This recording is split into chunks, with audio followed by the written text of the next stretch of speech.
What's up YouTube? My name is Alex and this is my fish room.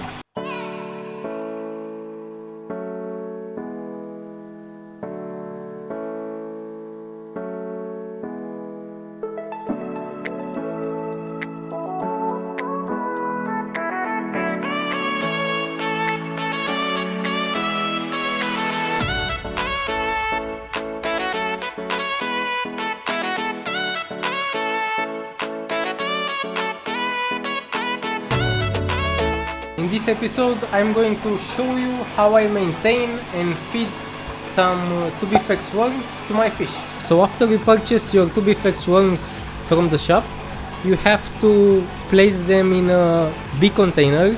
I use a 10 liters bucket, and you absolutely have to aerate them.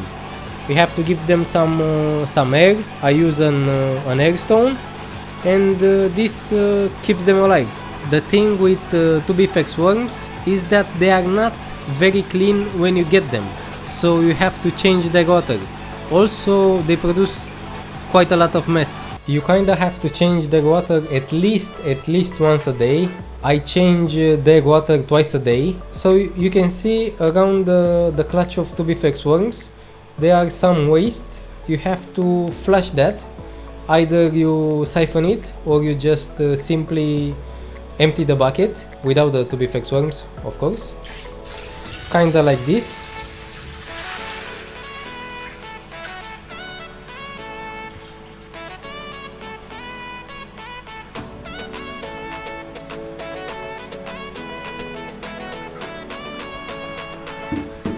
Of course you may remove some worms from the bucket, but it's okay. And after that you simply fill up the bucket again.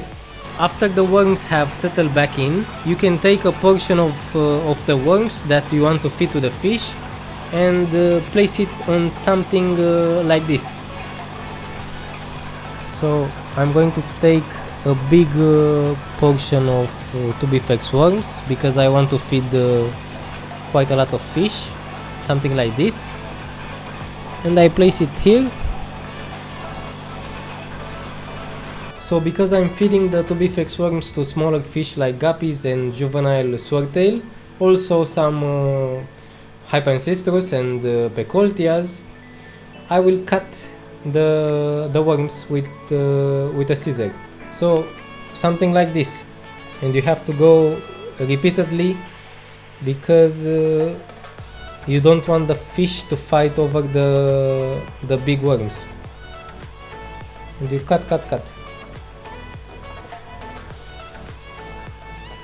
After you've cut the worms, the Tubifex worms, you have to clean them again, and you place them in something like this where you can flush them repeatedly. You can see that the water is a bit red, mostly from the blood of the Tubifex worms. You have to clean it twice or 3 times. Here are the worms, and I'm going to start to feed this tank.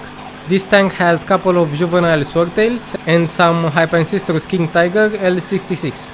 So what I'm going to do is just pick up some worms like this and drop it in the tank.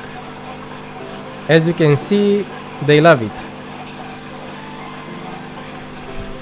I'll put a bit more because I want the Hypancestrus to feed on it also.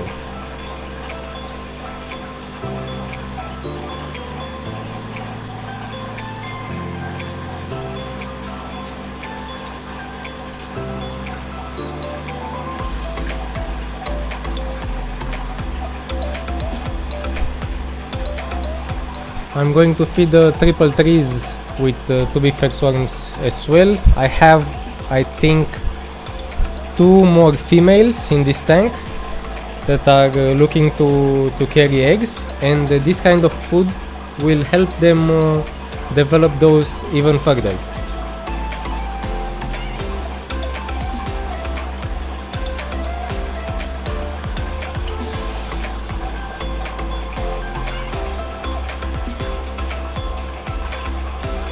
Here I have only one pair of triple trees. Hopefully they are going to get some of the Tubifex worms as well. If not, I'll feed them again.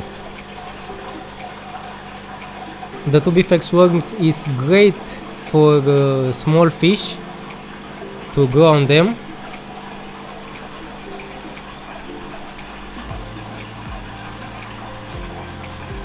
If you want the fish to grow larger and faster, you will see a big change using live food such as these Tubifex worms. The Cory also love this. If you feed the Tubifex worms to the Corydoras, most likely they will breed. They go nuts for it.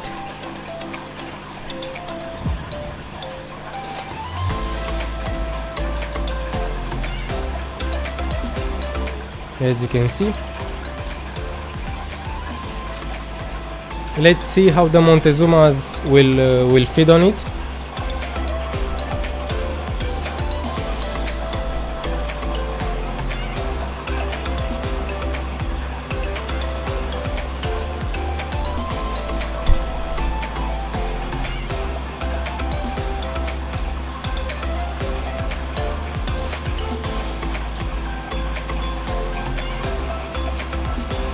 I also have some L66 in this tank. I have 5 adult.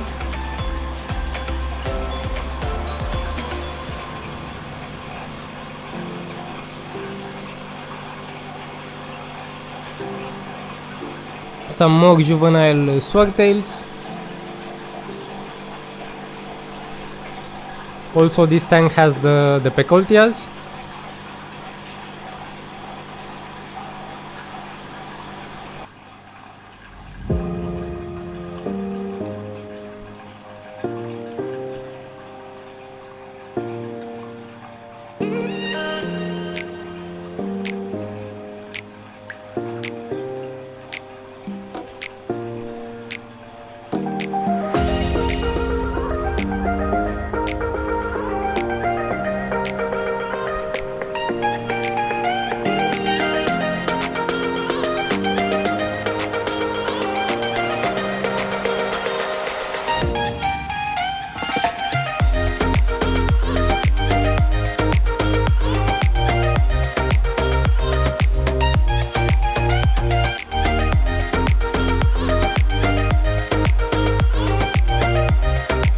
This is the last tank I'm going to feed the Tubifex worms to, and I'm just gonna dump the entire thing in the tank.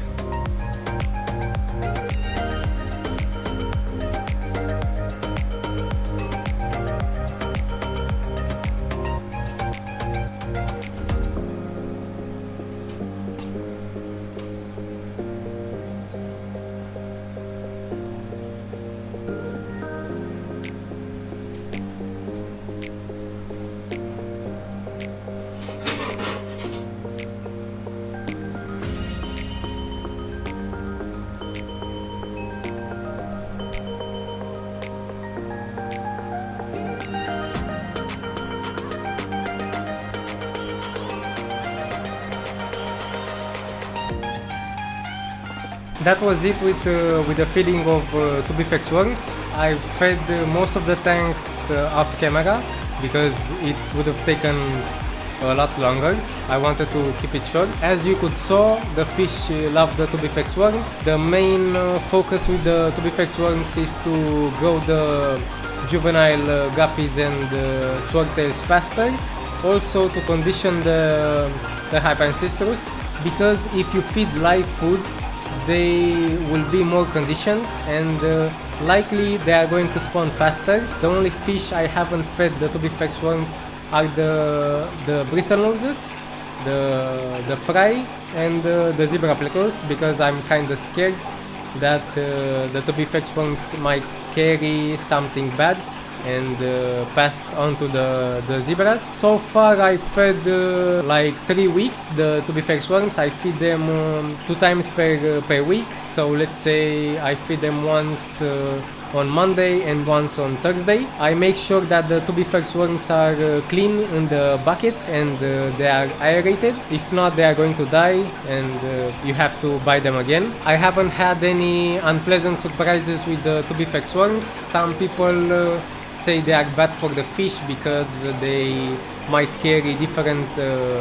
diseases. As I said, I haven't encountered that yet. So that was it for today's episode. If you liked the video, don't forget to thumbs it up, subscribe to the channel and push the notification button in order to get notified for future videos I'm going to post. Also, let me know what kind of live food you are feeding your fish with, because I'm interested in what other people might use. I'm Alex, and until next time, peace out.